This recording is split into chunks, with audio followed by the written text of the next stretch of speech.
Welcome to this tutorial on segment trees. In the world of competitive programming and algorithm design, handling range queries efficiently is a common and critical problem. Today, we are going to explore the segment tree, a powerful data structure designed to optimize these specific types of operations. Let's start by defining the problem. Imagine you have a list or an array of numbers. You need to frequently perform an operation, such as calculating the sum of elements between two specific indices, left and right. For example, in this array, if we ask for the sum from index 2 to 4, we need to add 1, 8, and 4 to get 13. There are two main ways to solve this. The naive approach involves simply looping through the array from the starting index to the ending index every time we get a query. This works, but it takes linear time, or O of n if we have millions of queries. This becomes too slow. The efficient approach uses a segment tree, which pre-calculates sums, allowing us to answer queries in logarithmic time, or O of log n.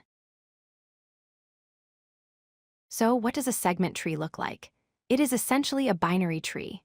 The leaves of the tree, shown here at the bottom, represent the actual elements of our original array. The internal nodes, the ones above, store the sum of their children.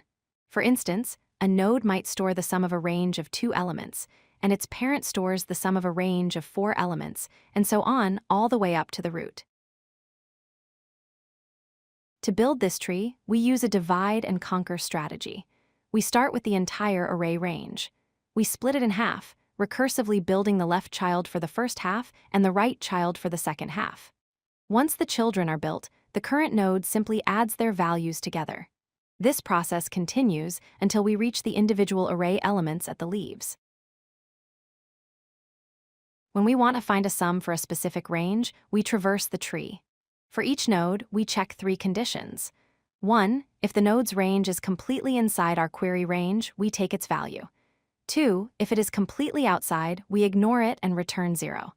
3. If it partially overlaps, we look deeper into both its left and right children.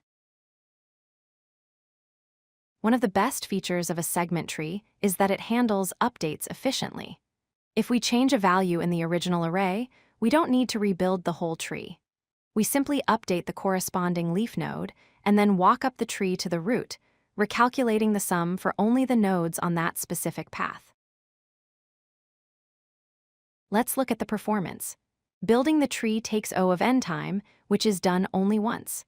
But the real magic is in the queries and updates. Both operations take O of log n time. This is drastically faster than the O of n time required for the naive loop approach, especially for large datasets. In summary, segment trees provide a massive efficiency boost for range queries. They use a binary tree structure where leaves are data and internal nodes are aggregates. And importantly, they are flexible. While we used sum, today, you can use the exact same logic for finding the minimum, maximum, or greatest common divisor in a range. Thank you for watching this introduction to segment trees. If you feel comfortable with these basics, I recommend looking into lazy propagation next, which is a technique to handle range updates efficiently. Don't forget to like and subscribe for more algorithm tutorials. If you like this video, hit that like button and don't forget to subscribe. Visit codelucky.com for more such useful content.